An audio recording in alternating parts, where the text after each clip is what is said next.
Hey guys, welcome back to the channel. Today's video is one that I think every single dog owner needs to watch because we're going through the top 10 most common diseases I see in dogs day in and day out in my clinic. Some of these are things that are completely preventable if you catch them early, some are chronic conditions you'll need to manage long term, and a couple of them are genuine emergencies where knowing the signs early could actually save your dog's life. So grab a cup of tea, get comfortable, and let's get into it, because by the end of this video, you're going to know exactly what to watch out for in your own dog. Let's start with number 1, and this is probably the disease I see the most in general practice, dental disease, also called periodontal disease. I know it doesn't sound as dramatic as some of the other things on this list, but honestly, by the time most dogs are 3 years old, a significant number of them already have some degree of dental disease. And by the time they're senior dogs, it's incredibly common. What happens is plaque builds up on the teeth, and if it's not removed, it hardens into tartar, which then irritates the gums and causes inflammation. That's gingivitis. If it's left untreated, the infection works its way down below the gum line, damaging the structures that hold the tooth in place, and eventually you get loose teeth, painful abscesses, and in more severe cases, that bacteria can actually enter the bloodstream and affect organs like the heart, liver, and kidneys. Signs to watch for are bad breath, yellow or brown buildup on the teeth, red or bleeding gums, and dogs pawing at their mouth or being reluctant to chew hard food or toys. The good news is this is largely preventable. Regular toothbrushing, dental chews, and professional cleanings under anesthesia when needed can keep this under control for the entire life of your dog. Number 2 on our list is obesity, and I know this one might surprise some of you because we don't always think of extra weight as a disease, but in veterinary medicine, we absolutely treat it as one. A huge percentage of the dogs I see in clinic are overweight, and it's honestly become one of the biggest health issues affecting dogs today. The problem is, obesity isn't just about how a dog looks, it directly increases the risk of so many other serious conditions. Things like joint disease and arthritis, diabetes, heart and respiratory problems, and it can even shorten a dog's overall lifespan by a couple of years compared to a dog kept at a healthy weight. A lot of owners don't even realize their dog is overweight because the change happens so gradually, and honestly, in a society where a chubby dog is often seen as well-loved, it can be hard to have that conversation. But if you run your hands along your dog's ribs and you can't feel them without pressing quite firmly, or if there's no visible waist when you look at them from above, that's usually a sign they could be carrying extra weight. Managing this is really about proper portion control, cutting back on excessive treats, and regular exercise appropriate for their age and breed. Number 3 is arthritis, or more broadly, degenerative joint disease. This is incredibly common, especially as dogs get older, though it can also affect younger dogs, particularly larger breeds or those with joint conditions like hip or elbow dysplasia. What happens here is the cartilage that cushions the joints gradually wears down over time, leading to bone rubbing on bone, inflammation, and pain. The tricky part with arthritis is that dogs are incredibly good at hiding pain. It's an instinct left over from their wild ancestors, where showing weakness could make them a target. So often, the signs are subtle at first. Maybe your dog is a little slower to get up in the morning, a bit more hesitant going up the stairs, less enthusiastic about jumping into the car, or you notice some stiffness after they've been resting for a while that improves once they get moving. Over time, this can progress to more obvious limping or reluctance to exercise at all. While we can't reverse arthritis, we have really good options now to manage the pain and slow the progression, including anti-inflammatory medications, joint supplements, weight management, which is hugely important here, and things like hydrotherapy and controlled exercise to keep those joints moving without excessive strain. Number 4 is skin allergies, which I actually did a whole dedicated video on, so definitely go check that out if you haven't already. But I want to touch on it here too, because it's genuinely one of the top reasons dogs come into my clinic. This is when a dog's immune system overreacts to something in their environment, their food or flea saliva, leading to intense itching, redness, hair loss, and often recurrent skin and ear infections. What a lot of owners don't realize is how much this condition affects a dog's overall quality of life. Constant itching is genuinely distressing, it disrupts sleep, and it can lead to painful secondary infections if not managed properly. The key with allergies is identifying the trigger where possible, whether that's through an elimination diet trial for food allergies or allergy testing for environmental triggers, and then working with your vet on a long-term management plan, because for most allergic dogs, this isn't something we cure once and forget about. It's something we manage consistently over their lifetime. Number 5 is ear infections. Otitis externa is the proper term, and this one is closely linked to what we just talked about, Because allergies are actually one of the most common underlying causes of recurrent ear infections in dogs. But ear infections can also happen from moisture getting trapped in the ear canal, especially in dogs that swim a lot, or have floppy ears that don't allow good airflow, foreign bodies like grass seeds getting lodged in there, or an overgrowth of yeast or bacteria that are normally present in small numbers. Signs include head shaking, scratching at the ears, a bad odor coming from the ear, redness, swelling, and sometimes a dark discharge. If left untreated, ear infections can become quite painful and even lead to changes in the ear canal over time that make future infections more likely and treatment more difficult. So it's really important to get these looked at early rather than waiting to see if they clear up on their own. Number 6, and this is a big one, is diabetes mellitus. This is becoming more and more common in dogs, and it's very similar to type 1 diabetes in humans, where the body isn't producing enough insulin, which means glucose can't get into the cells properly and builds up in the bloodstream instead. Certain breeds seem more predisposed, and it's more common in middle age to older dogs, particularly those that are overweight. The classic signs owners notice are increased thirst, increased urination, increased appetite despite this, and unexplained weight loss. If left undiagnosed and untreated, diabetes can progress to a serious and potentially life-threatening condition called diabetic ketoacidosis. So if you're noticing these signs, please don't wait around.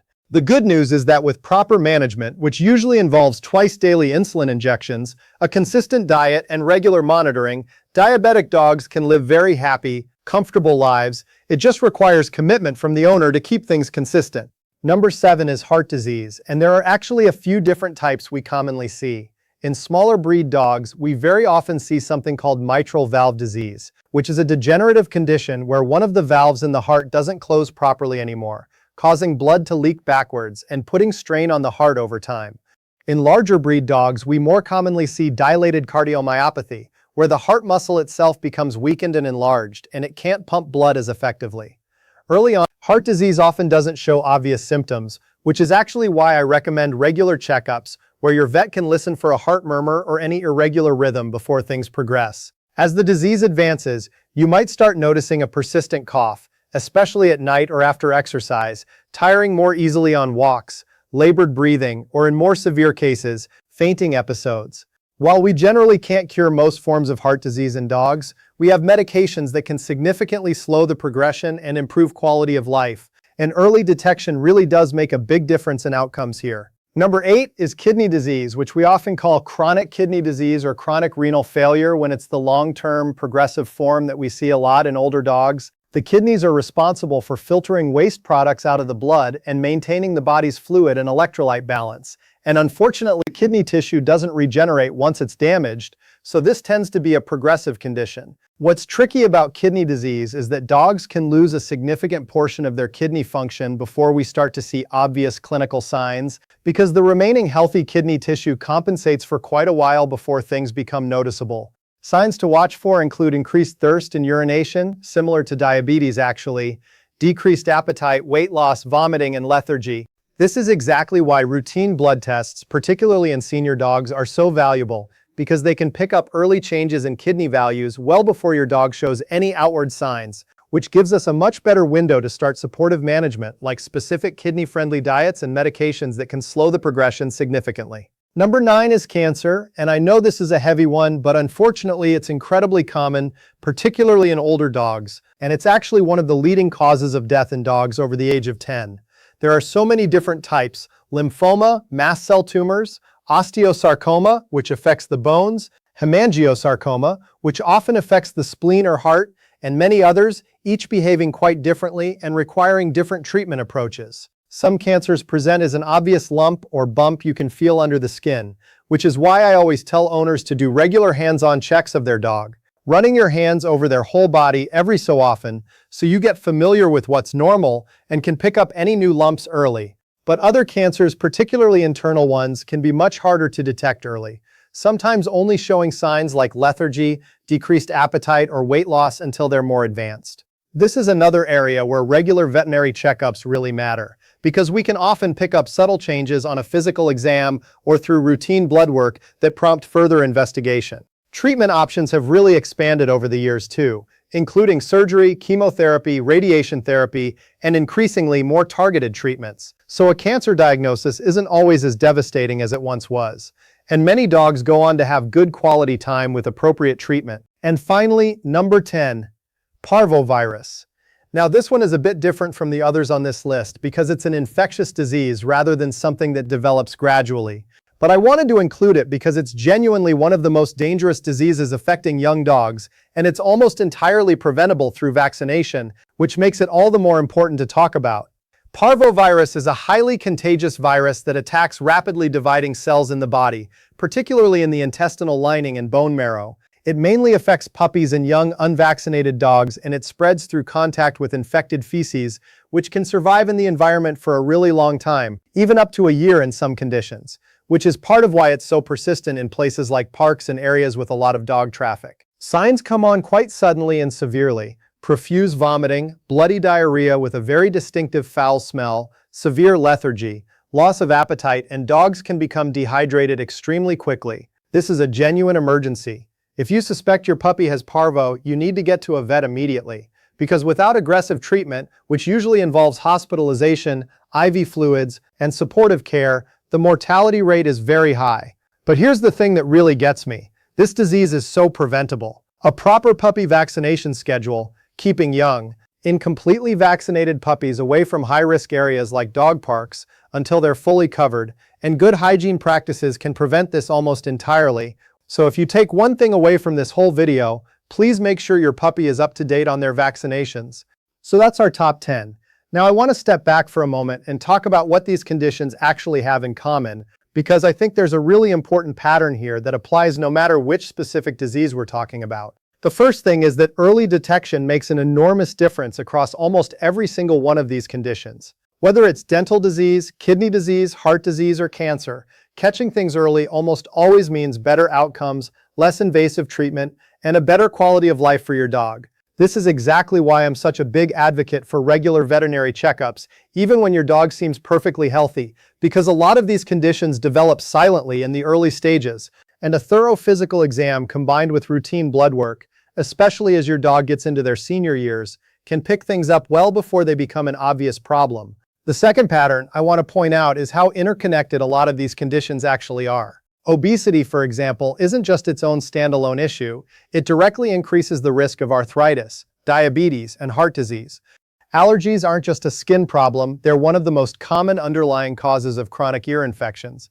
This is why, as a vet, I never just look at one symptom in isolation. When a dog comes in for one issue, I'm always thinking about the bigger picture, because so often these conditions are connected, and addressing one can genuinely help prevent or improve another. The third thing I want to mention is the role of preventative care in general. So many of the conditions on this list, particularly dental disease, obesity, parasitic diseases, and parvovirus, are either preventable entirely or manageable to the point where they barely affect your dog's quality of life, simply through consistent preventative care. This means things like regular toothbrushing and dental care, maintaining a healthy weight through proper diet and exercise, staying current with vaccinations, and consistent flea, tick, and worm prevention. It might feel like a lot to keep on top of, but honestly, these habits, once you build them into your routine, become second nature, and they make such a massive difference to your dog's long-term health. I also want to talk briefly about the value of knowing what's normal for your own dog specifically, because you as the owner are actually in the best position to notice subtle changes before anyone else, including me as your vet, simply because you see your dog every single day. Things like changes in appetite, water intake, energy levels, weight, or bathroom habits might seem minor day to day, but when you notice a pattern over a week or two, that's really valuable information. I always encourage owners to trust their gut. If something feels off about your dog, even if you can't quite put your finger on what it is, it's always worth getting them checked out. You know your dog better than anyone, and that instinct is often right. I also want to touch on the importance of nutrition here because it plays a supporting role in literally every single condition we've talked about today.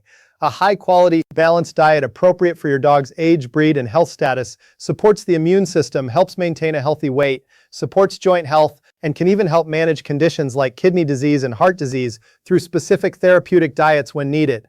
I know the pet food aisle can be completely overwhelming with all the different options and marketing claims out there. So if you're ever unsure what's genuinely best for your dog's specific situation, that's a great conversation to have with your vet, because the right diet really can differ quite a bit depending on your dog's age, breed, and any existing health conditions. Exercise is another factor that ties into almost everything on this list too. Regular appropriate exercise helps maintain a healthy weight, supports cardiovascular health, keeps joints moving and muscles strong to support those joints, and honestly, it's also fantastic for mental health and behavior, which indirectly supports overall well-being too. Of course, the right amount and type of exercise varies hugely depending on your dog's breed, age, and any existing health conditions. So a young, healthy border collie is going to need a very different exercise routine than a senior dog with arthritis. But the underlying principle of staying appropriately active applies across the board. I want to spend a moment talking specifically about senior dogs because a lot of what we've discussed today becomes particularly relevant as dogs age. Conditions like arthritis, kidney disease, heart disease, and cancer become significantly more common in senior dogs, which is exactly why I recommend stepping up the frequency of veterinary checkups as your dog gets older, typically to every 6 months rather than annually once they hit their senior years, along with regular blood work to catch any changes early. I know it can feel like a lot of vet visits, but honestly, the earlier we catch these age-related conditions, the more options we have and the better the outcomes tend to be. Something else I want to mention because I think it's really underappreciated is dental health's connection to overall body health. I touched on this earlier, but I want to really emphasize it here in the context of this whole list because chronic dental infections don't just stay in the mouth. That ongoing bacterial presence and inflammation can put a low-grade strain on organs like the kidneys, liver, and heart over a long period of time. So when I'm helping an owner manage a dog with, say, early kidney disease or heart disease, addressing their dental health is actually part of that overall management plan, not just a separate cosmetic issue. I also want to briefly touch on the emotional side of all this for you as an owner, because I know hearing about all these potential diseases can feel a bit overwhelming, maybe even a little scary if you're sitting there thinking about your own dog. But I want to reassure you, the goal of this video isn't to worry you, it's to empower you with knowledge, because dogs who have engaged, observant owners who bring them in for regular checkups and catch things early genuinely tend to have better outcomes and longer, healthier lives. You don't need to become a veterinary expert yourself, you just need to know the general signs to watch for and trust that instinct to get things checked out when something seems off. And honestly, that's exactly what you're doing right now by watching a video like this. I also want to say, please don't try to diagnose your dog based on a YouTube video, including this one. What I've given you today is general information to help you recognize potential warning signs and understand these conditions a bit better. But every dog is an individual, and symptoms can overlap between completely different conditions. If you're noticing any of the signs we've talked about today, the right move is always to book in with your own vet, who can examine your dog directly, run the appropriate tests, and give you a proper diagnosis and treatment plan specific to your dog's situation. Before I wrap up, I want to give you a quick, practical summary of what you can actually do starting today to help protect your dog against everything we've covered. Keep up with regular veterinary checkups and increase the frequency as your dog moves into their senior years. Stay current with vaccinations, particularly for young puppies where parvovirus risk is highest. Maintain consistent flea, tick, and worm prevention year-round, not just seasonally. Look after your dog's dental health through regular brushing and appropriate dental care. Keep your dog at a healthy weight through proper portion control and regular exercise. Get familiar with your dog's body through regular hands-on checks so you notice any new lumps, bumps, or changes early. And finally, trust your instincts. If something feels different about your dog, get it checked. Because early detection really is one of the most powerful tools we have in keeping our dogs healthy and by our side for as long as possible. Alright guys, that brings us to the end of today's video. I know we covered a lot, but I really hope this gives you a clearer picture of what to watch out for and why regular veterinary care matters so much. If you found this helpful, please give the video a thumbs up, subscribe if you're new here, and let me know in the comments which of these topics you'd like me to go deeper on in a future video, whether that's a full breakdown of arthritis management, diabetes in dogs, or anything else we touched on today. I read all your comments, and a lot of my upcoming videos come directly from what you guys want to know more about. Thanks so much for watching, take good care of your pups, and I'll see you in the next one.